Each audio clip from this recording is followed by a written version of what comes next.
Shelley. Preface. The event on which this fiction is founded has been supposed by Dr. Darwin and some of the physiological writers of Germany as not of impossible occurrence. I shall not be supposed as according the remotest degree of serious faith to such an imagination. Yet, in assuming it as the basis of a work of fancy, I have not considered myself as merely weaving a series of supernatural terrors. The event on which the interest of the story depends is exempt from the disadvantages of a mere tale of specters or enchantment. It was recommended by the novelty of the situations which it develops, and, however impossible as a physical fact, affords a point of view to the imagination for the delineating of human passions, more comprehensive and commanding than any which the ordinary relations of existing events can yield. I have thus endeavored to preserve the truth of the elementary principles of human nature, while I have not scrupled to innovate upon their combinations. The Iliad, the tragic poetry of Greece, Shakespeare in The Tempest and Midsummer Night's Dream, and most especially Milton in Paradise Lost, conform to this rule. And the most humble novelist who seeks to confer or receive amusement from his labors may, without presumption, apply to prose fiction a license, or rather a rule, from the adoption of which so many exquisite combinations of human feeling have resulted in the highest specimens of poetry. The circumstance on which my story rests was suggested in casual conversation. It was commenced partly as a source of amusement, and partly as an expedient for exercising any untried resources of mind. Other motives were mingled with these as the work proceeded. I am by no means indifferent to the manner in which whatever moral tendencies exist in the sentiments or characters it contains shall affect the reader. Yet my chief concern is this respect has been limited to the avoiding of enervating effects of the novels of the present day, and to the exhibition of the amiableness of domestic affection, and the excellence of universal virtue. The opinions which naturally spring from the character and situation of the hero are by no means to be conceived as existing always in my own conviction, nor is any inference justly to be drawn from the following pages as prejudicing any philosophical doctrine of whatever kind. It is a subject also of additional interest to the author that this story was begun in the majestic region where the scene is principally laid, and in society which cannot cease to be regretted. I passed the summer of 1816 in the environs of Geneva. The season was cold and rainy, and in the evenings we crowded around a blazing wood fire, and occasionally amused ourselves with some German stories of ghosts which happened to fall into our hands. These tales excited in us a playful desire of imitation. Two other friends, a tale from the pen of one of whom would be far more acceptable to the public than anything I can ever hope to produce, and myself agreed to write each a story founded on some supernatural occurrence. The weather, however, suddenly became serene, and my two friends left me on a journey among the Alps, and lost in the magnificent scenes which they present all memory of their ghostly visions. The following tale is the only one which has been completed. Letter 1. To Mrs. Seville, England. St. Petersburg, December 11th, 1700. You will rejoice to hear that no disaster has accompanied the commencement of an enterprise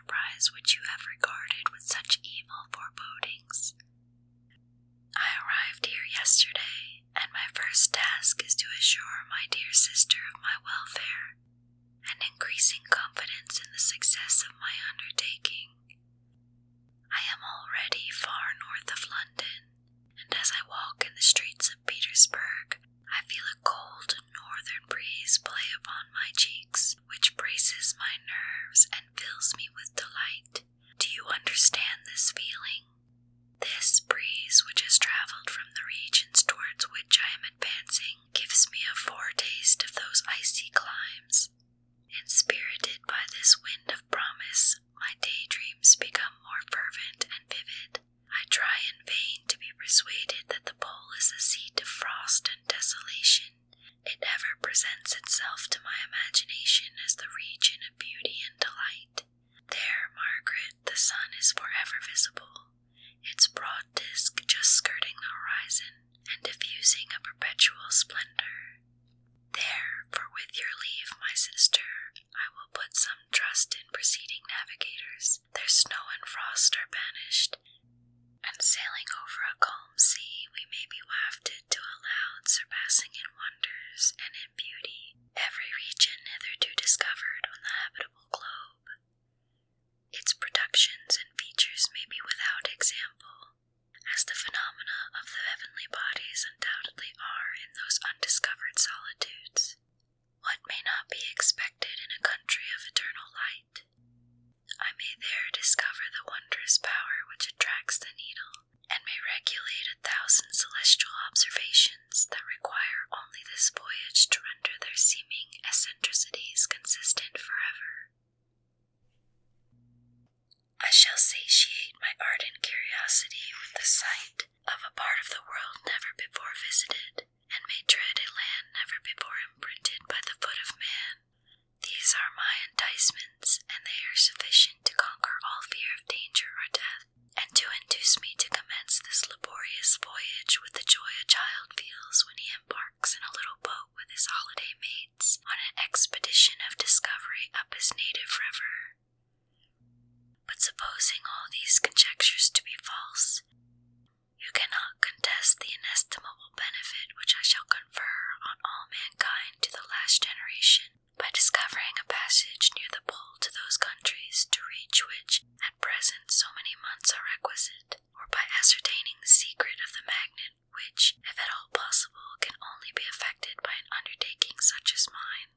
These reflections have dispelled the agitation with which I began my letter, and I feel my heart glow with an enthusiasm which elevates me to heaven, for nothing contributes so much to tranquilize the mind as a steady purpose, a point on which the soul may fix its intellectual eye. This expedition has been the favorite dream of my early years. I have read with ardor the accounts of the various voyages which have been made in the prospect of arriving at the North Pacific Ocean, through the seas which surround the pole. You may remember that a history of all the voyages made for purposes of discovery composed the whole of our good Uncle Thomas's library. My education was neglected, yet I was passionately fond of reading. These volumes were my study day and night, and my familiarity with them increased that regret which I had felt as a child on learning that my father's dying injunction had forbidden my uncle to allow me to embark on a seafaring life.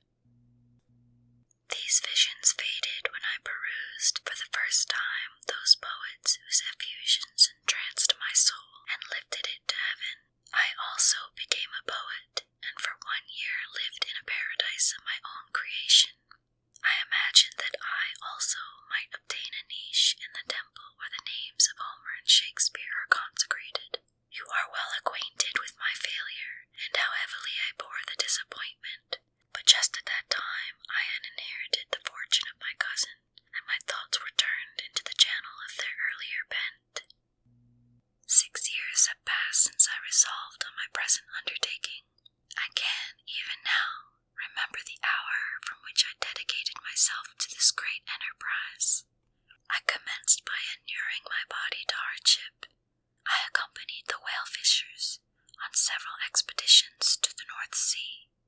I voluntarily endured cold, famine, thirst, and want of sleep. I often worked harder than the common sailors during the day, and devoted my nights to the study of mathematics, the theory of medicine, and those branches of physical science from which a naval adventurer might derive the greatest practical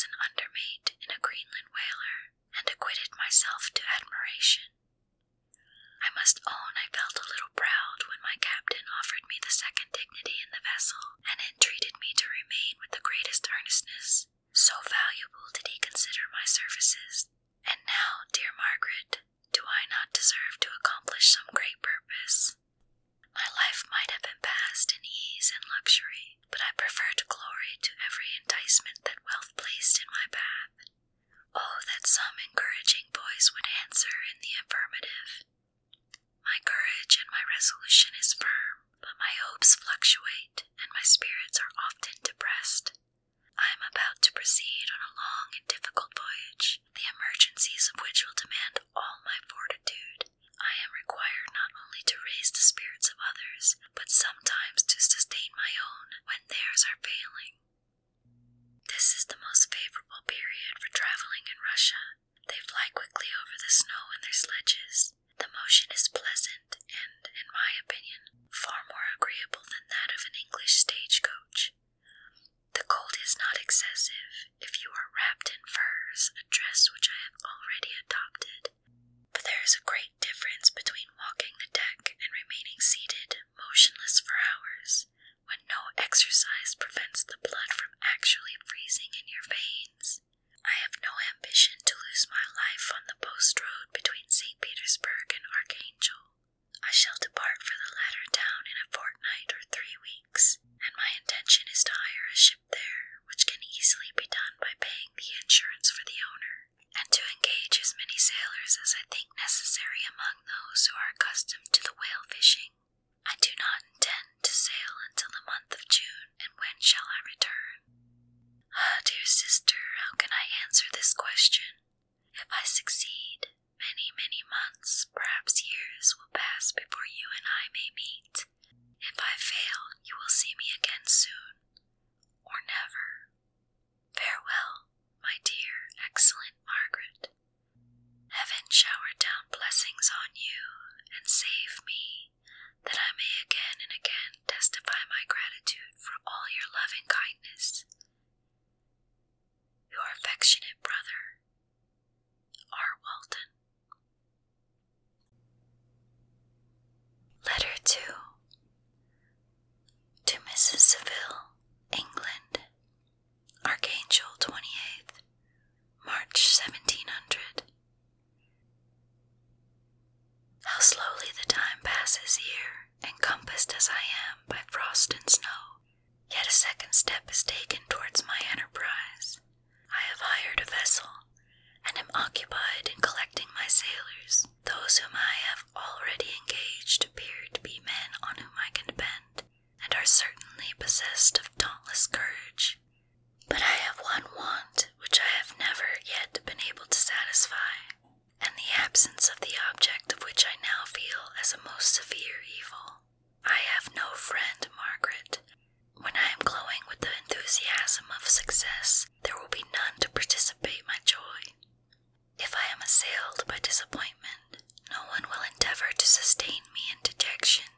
I shall commit my thoughts to paper, it is true, but that is a poor medium for the communication of feeling. I desire the company of a man who can sympathize with me, whose eyes would reply to mine. You may deem me romantic, my dear sister, but I bitterly feel the want of a friend. I have no one near me, gentle yet courageous, possessed of a cultivated as well as of a capacious mind, whose tastes are like my own, to approve or amend my plans. How would such a friend repair the faults of your poor brother? I am too ardent in execution and too impatient of difficulties, but it is still a greater evil to me that I am self-educated. For the first 14 years of my life, I ran wild on a common and read nothing but our Uncle Tom's Book of Voyages. At that age, I became acquainted with the celebrated poets of our own country, but it was only when it had ceased to be in my power to derive its most important benefits from such a conviction that I perceived the necessity of becoming acquainted with more languages than that of my native country. Now I am 28, and am in reality more illiterate than many schoolboys of 15. It is true that I have thought more, and that my daydreams are more extended and magnificent, but they want, as the painters call it, keeping, and I greatly need a friend who would have sense enough not to despise me as romantic, and affection enough for me to endeavor to regulate my mind. Well, these are useless complaints. I shall certainly find no friend on the wide ocean, nor even here in Archangel, among merchants and seamen. Yet some feelings, unallied to the dross of human nature, beat even these rugged bosoms.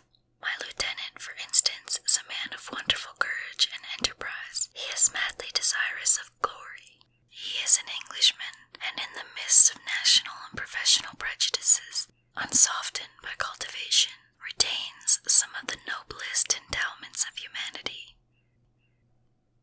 I first became acquainted with him on board a whale vessel.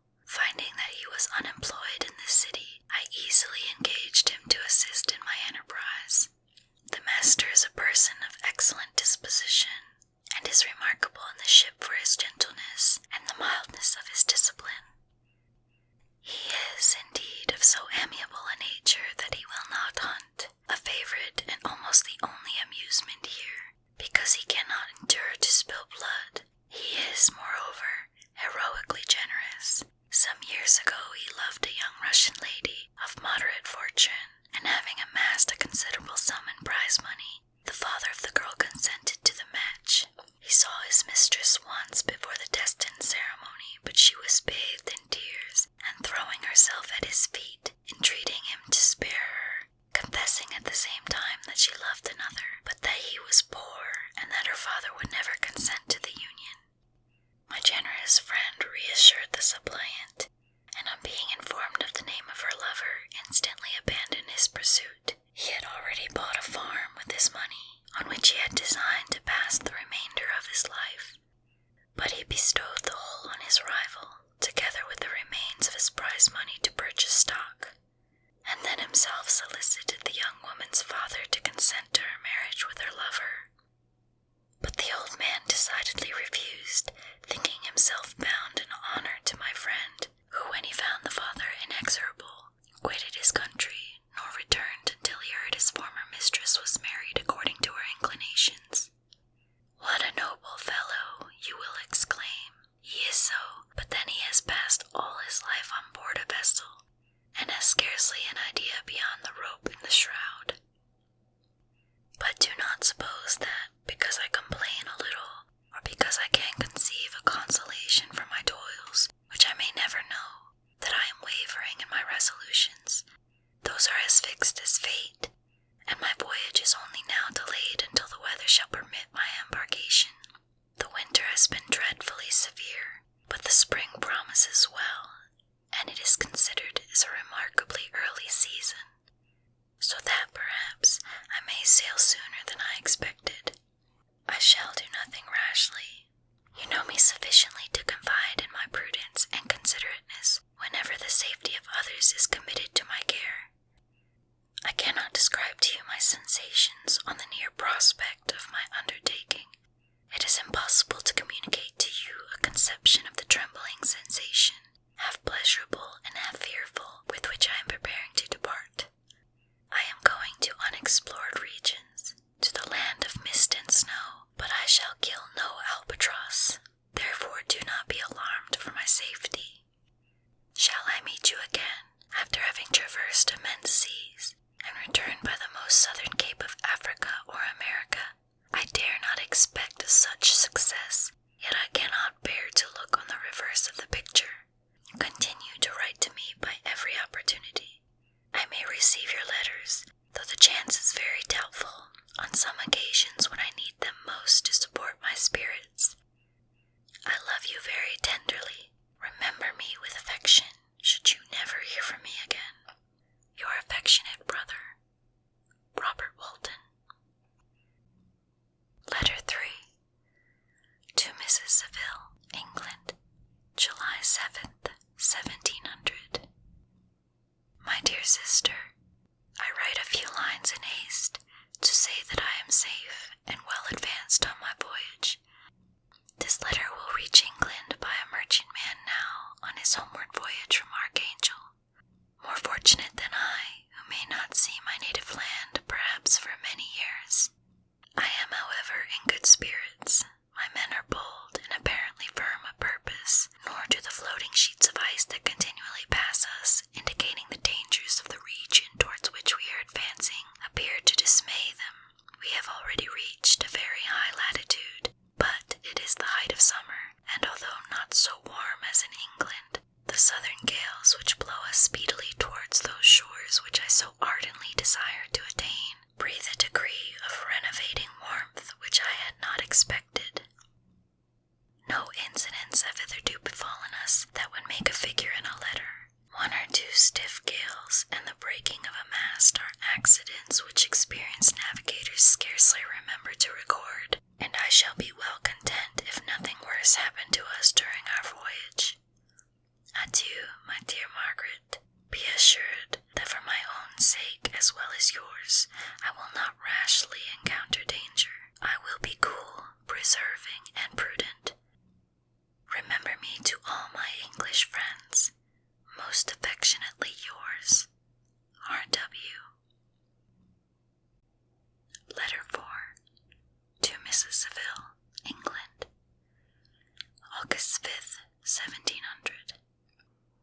So strange an accident has happened to us that I cannot forbear recording it, although it is very probable that you will see me before these papers can come into your possession.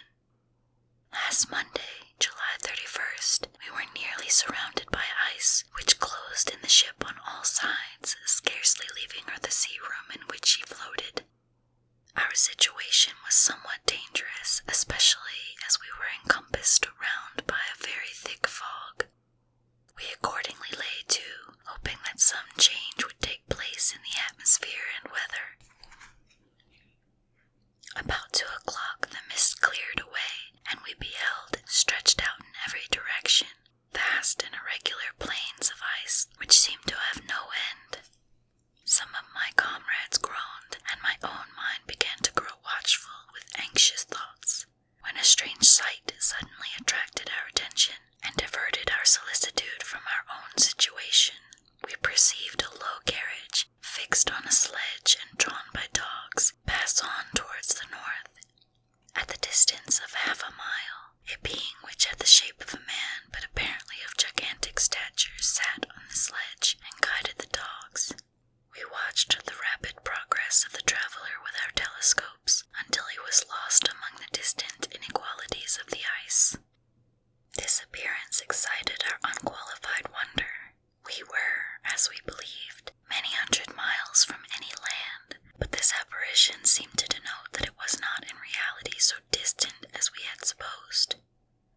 Shut in, however, by ice, it was impossible to follow his track, which we had observed with the greatest attention. About 2 hours after this occurrence, we heard the ground sea, and before night the ice broke and freed our ship. We, however, lay to until the morning, fearing to encounter in the dark those large, loose masses which float about after the breaking up of the ice. I profited of this time to rest for a few hours. In the morning, however, as soon as it was light, I went upon the deck and found all the sailors busy on one side of the vessel, apparently talking to someone in the sea. It was, in fact, a sledge, like that we had seen before, which had drifted toward us in the night on a large fragment of ice. Only one dog remained alive, but there was a human being within it, whom the sailors were persuading to enter the vessel. He was not, as the other travelers seemed to be, a savage inhabitant of some undiscovered island, but a European. When I appeared on deck, the master said, "Here is our captain, and he will not allow you to perish on the open sea." On perceiving me, the stranger addressed me in English, although with a foreign accent. "Before I come on board your vessel," said he, "will you have the kindness to inform me whither you are bound?"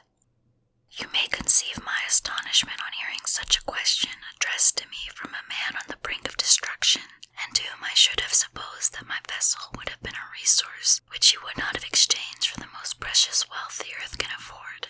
I replied, however, that we were on a voyage of discovery towards the northern pole. Upon hearing this, he appeared satisfied, and consented to come on board. Good God! Margaret, if you had seen the man who thus capitulated for his safety, your surprise would have been boundless. His limbs were nearly frozen, and his body dreadfully emaciated by fatigue and suffering. I never saw a man in so wretched a condition. We attempted to carry him into the cabin, but as soon as he had quitted the fresh air, he fainted. We accordingly brought him back to the deck, and restored him to animation by rubbing him with brandy and forcing him to swallow a small quantity. As soon as he shewed signs of life, we wrapped him up in blankets and placed him near the chimney of the kitchen stove. By slow degrees he recovered and ate a little soup, which restored him wonderfully. 2 days passed in this manner before he was able to speak, and I often feared what his sufferings had deprived him of understanding. When he had in some measure recovered, I removed him to my own cabin and attended on him as much as my duty would permit. I never saw a more interesting creature. His eyes have generally an expression of wildness and even madness, but there are moments when, if anyone performs an act of kindness towards him, or does him any the most trifling service, his whole countenance is lighted up, as it were, with a beam of benevolence and sweetness that I never saw equalled. But he is generally melancholy and despairing, and sometimes he gnashes his teeth, as if impatient of the weight of woes that oppresses him. When my guest was a little recovered, I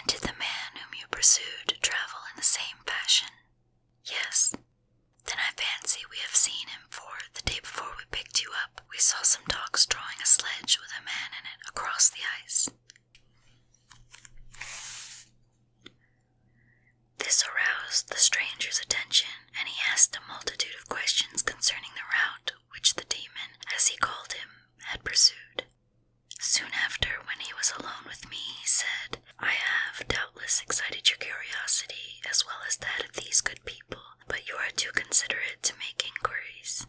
"Certainly. It would indeed be very impertinent and inhuman in me to trouble you with any inquisitiveness of mine. And yet you rescued me from a strange and perilous situation. You have benevolently restored me to life." Soon after this he inquired if I thought that the breaking up of the ice had destroyed the other sledge. I replied that I could not answer with any degree of certainty, for the ice had not broken until near midnight, and the traveler might have arrived at a place of safety before that time, but of this I could not judge. From this time the stranger seemed very eager to be upon deck, to watch for the sledge which had before appeared, but I have persuaded him to remain in the cabin, for he is far too weak to sustain the rawness of the atmosphere. But I have promised that someone should watch for him and give him instant notice if any new object should appear in sight. Such is my journal of what relates to this strange occurrence up to the present day. The stranger is gradually improved in health, but is very silent and appears uneasy when anyone except myself enters his cabin. Yet his manners are so conciliating and gentle that the sailors are all interested in him, although they have had very little communication with him. For my own part, I begin to love him as a brother, and his constant and deep grief fills me with sympathy and compassion. He must have been a noble creature in his better days, being even now in wreck so attractive and amiable. I said in one of my letters, my dear Margaret, that I should find no friend on the wide ocean, yet I have found a man who, before his spirit had been broken by misery, I should have been happy to have possessed as a brother of my heart. I shall continue my journal concerning the stranger at intervals, should I have any fresh incidents to record. August 13th, 1700. My affection for my guest increases every day. He excites at once my admiration and my pity to an astonishing degree. How can I see so noble a creature destroyed by misery without feeling the most poignant grief? He is so gentle, yet so wise. His mind is so cultivated, and when he speaks, although his words are cold with the choicest art, yet they flow with rapidity and unparalleled eloquence. He is now much recovered from his illness, and is continually on the deck, apparently watching for the sledge that preceded his own. Yet although unhappy, he is not so utterly occupied by his own misery that he interests himself deeply with the employment of others. He has asked me many questions concerning my design, and I have related my little history frankly to him. He appeared pleased with the confidence and suggested several alterations in my plan, which I shall find exceedingly useful. There is no pedantry in his manner, but all he does is appear to spring solely from the interest he instinctively takes in the welfare of those who surround him. He is often overcome by gloom, and then he sits by himself and tries to overcome all that is sullen or unsocial in his humor. These paroxysms pass from him like a cloud from before the sun, though his dejection never leaves him. I have endeavored to win his confidence, and I trust that I have succeeded. One day I mentioned to him the desire I had always felt of finding a friend who might sympathize with me and direct me by his counsel. I said I did not belong to that class of men who are offended by advice. I am self-educated, and perhaps I hardly rely sufficiently upon my own powers. I wish, therefore, that my companion should be wiser and more experienced than myself, to confirm and support me, nor have I believed it impossible to find a true friend. I agree with you, replied the stranger, in believing that friendship is not only a desirable, but a possible acquisition. I once had a friend, the most noble of human creatures, and I am entitled, therefore, to judge respecting friendship. You have hope, and the world before you, and have no cause for despair. But I have lost everything, and I cannot begin life anew. As he said this, his countenance became expressive of a calm, settled grief that touched me to the heart. But he was silent, and presently retired to his cabin. Even broken in spirit as he is, no one can feel more deeply than he does the beauties of nature. The starry sky, the sea, and every sight afforded by these wonderful regions seems still to have the power of elevating his soul from earth. Such a man has a double existence. He may suffer misery and be overwhelmed by disappointments, yet when he has retired into himself, he will be like a celestial spirit that has a halo around him, within whose circle no grief or folly ventures. Will you laugh at the enthusiasm I express concerning this divine wanderer? If you do, you must have certainly lost that simplicity which was once your characteristic charm. Yet, if you will, smile at the warmth of my expressions while I find every day new causes for repeating them.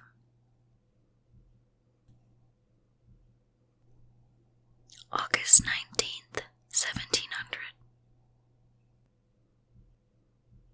Yesterday the stranger said to me, "You may easily perceive, Captain Walton, that I have suffered great and unparalleled misfortunes. I had determined once that the memory of these evils should die with me, but you have won me to alter my determination. You seek for knowledge and wisdom, as I once did, and I ardently hope that the gratification of your wishes may not be a serpent to sting you, as mine has been. I do not know that the relation of my misfortunes will be useful to you, yet, if you are inclined, listen to my tale. I believe that the strange incidents connected with it will afford a view of nature which may enlarge your faculties and understanding. You will hear of powers and occurrences such as you have been accustomed to believe impossible, but I do not doubt that my tale conveys in its series internal evidence of the truth of the events of which it is composed.